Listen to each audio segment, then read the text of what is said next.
दोस्तों, आइए जानते हैं एक शापित ग्रंथ नीलावंती के बारे में। दोस्तों, यह बहुत समय पहले की बात है। उत्तर प्रदेश के एक छोटे से गांव में एक आदमी था। उसकी एक पत्नी और एक छोटी सी बच्ची थी। जब वह बच्ची 5 वर्ष की हुई तो उसकी मां की मृत्यु हो गई। इस बच्ची का नाम नीलावंती था।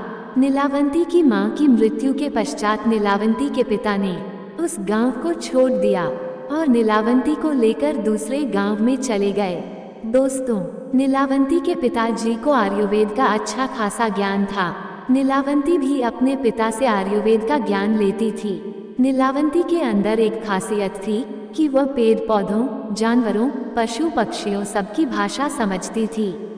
यही नहीं, नीलावंती के स्वप्न में शैतान भी आते थे और नीलावंती को जमीन के नीचे गड़े हुए धन दौलत के बारे में जानकारी देते थे।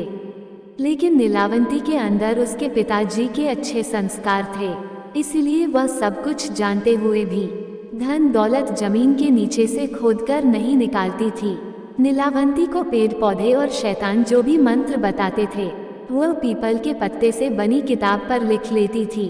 जब नीलावंती 20 से 22 वर्ष की हो गई, तब जो भूत प्रेत नीलावंती के स्वप्न में आते थे वो हकीकत में सामने आने लगे।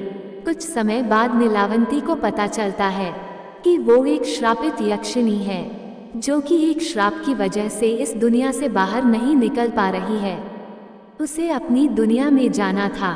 यह सब बात वह अपने पिताजी को बताती है। तब उसके पिताजी उससे कहते हैं कि बेटी, यदि तू इस दुनिया की नहीं है और किसी श्राप के कारण तू इस दुनिया में फंसी हुई है, तो मैं तुझे नहीं रोकूंगा, अतः तू स्वेच्छा से यहाँ से जा सकती है। फिर नीलावंती उस गांव को छोड़कर जाने लगी कि रास्ते में उसे एक व्यापारी मिलता है।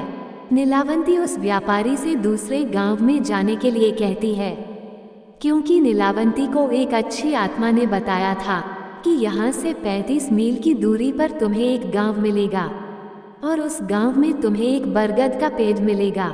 वहीं से तुम्हें अपनी दुनिया में जाने का रास्ता मिलेगा।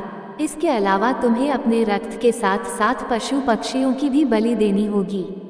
इसी को ध्यान में रखते हुए नीलावंती उस व्यापारी से उस गांव में चलने के लिए कहती है। वह व्यापारी नीलावंती को देखकर मंत्रमुग्ध हो जाता है और कहता है कि मैं तुम्हें उस गांव में छोड़ दूंगा, लेकिन बदले में तुम्हें मुझसे शादी करनी पड़ेगी।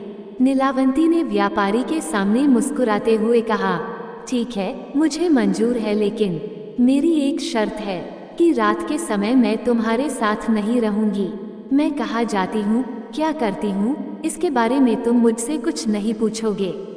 व्यापारी ने कहा कि ठीक है, मुझे मंजूर है। उसके बाद वह व्यापारी नीलावंती को अपने बैलगाड़ी में बिठाकर उस गांव में ले गया। फिर शर्त के अनुसार नीलावंती ने उस व्यापारी से विवाह कर लिया। रात के समय नीलावंती प्रतिदिन बरगद के पेड़ के नीचे तंत्र मंत्र करने के लिए चली जाती थी। वहां पर वो अपना रक्त और पशु पक्षियों की बलि भी चाहती थी। एक दिन रात के समय जब नीलावंती तंत्र मंत्र उस बरगद के पेड़ के नीचे कर रही थी, उसी समय उस गांव के कुछ लोग नीलावंती को पशु पक्षियों की बलि देते हुए देख लेते हैं और उस व्यापारी को जाकर सारी घटना की जानकारी देते हैं। जब अगली रात को नीलावंती अपने समय के अनुसार रात में तंत्र साधना के लिए निकलती है, तो उसके पीछे पीछे वह व्यापारी भी चला जाता है और नीलावंती को तंत्र साधना करते हुए देख लेता है।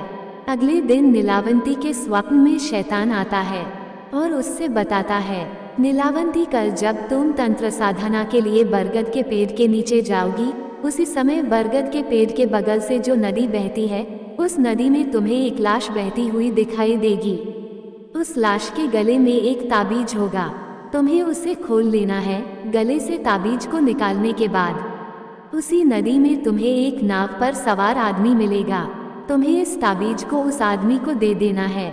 वह तुम्हें दूसरी दुनिया के दरवाजे तक पहुंचाने में तुम्हारी मदद करेगा। उस शैतान ने नीलावंती से यह भी कहा कि तुम्हें अपनी दुनिया में वापस लौटने का सिर्फ यही एक ही मौका मिलेगा, दोबारा मौका तुम्हें नहीं मिलेगा। अगले दिन नीलावंती बहुत खुश हुई और रात के समय बरगद के पेड़ के नीचे चली गई। वह तंत्र साधना करके अपनी रक्त की तथा पशु पक्षी की बलि दे ही रही थी कि उसे नदी के किनारे एक लाश बहती हुई दिखाई देती है। नीलावंती उस लाश के पास जाती है और उसके गले में बंधे हुए ताबीज को निकालने की कोशिश करती है। उसी समय वहां पर वह व्यापारी भी आ गया जो अपने असली शैतानी रूप में आ गया था। वह ताबीज की पहली गांठ खोल पाई थी, दूसरा खोलने ही वाली थी कि गांव वाले वहां आ गए और नीलावंती को नरभक्षी समझकर कहने लगे, ये दोनों शैतान है, ये दोनों तो सभी गांव वालों को मार डालेंगे, अतः इन दोनों को मार डालो। सभी गांव वालों ने अपने अपने हथियार लेकर दोनों को दौड़ा लिया। नीलावंती तो बच गई, लेकिन गांव वालों ने उस राक्षस को मार गिराया। राक्षस होने की वजह से वह दोबारा जीवित हो गया और नीलावंती के पास आकर बोला कि तुम मुझे ये किताब दे दो जिसमें तुमने मंत्रों को लिखा है और मुझे कुछ नहीं चाहिए। तब नीलावंती ने सोचा कि यदि यह किताब इस शैतान को मिल गया तो यह दुनिया के लिए अनर्थ साबित हो सकता है। अतः नीलावंती ने उस किताब को श्रापित करते हुए कहा कि जिसने लालच में आकर इस किताब को पूरा पढ़ लिया उसकी तुरंत मृत्यु हो जाएगी, और जिसने इस किताब को आधा पका बीच में ही छोड़ दिया वह पागल हो जाएगा। यह कहकर नीलावंती उस किताब को लेकर भाग गई। उसके बाद नीलावंती का आज तक पता नहीं चला कि वह कहाँ गई। कुछ समय पश्चात वह किताब एक साधु को मिलती है। उस साधु के मन में किसी भी तरह का कोई लालच नहीं था, चूंकि वह किताब दूसरे भाषा में लिखी गई थी, अतः उस साधु ने उसे सरलतम रूप में अनुवाद करके लिखा ताकि सबको समझ में आ जाए। दोस्तों, कहा जाता है इस ग्रंथ को भारत सरकार ने बैन करके रखा है। आपको ये कहानी कैसी लगी हमें कमेंट करके जरूर बताएं। ऐसे ही वीडियो देखने सुनने के लिए हमारे चैनल को लाइक सब्सक्राइब करें। धन्यवाद।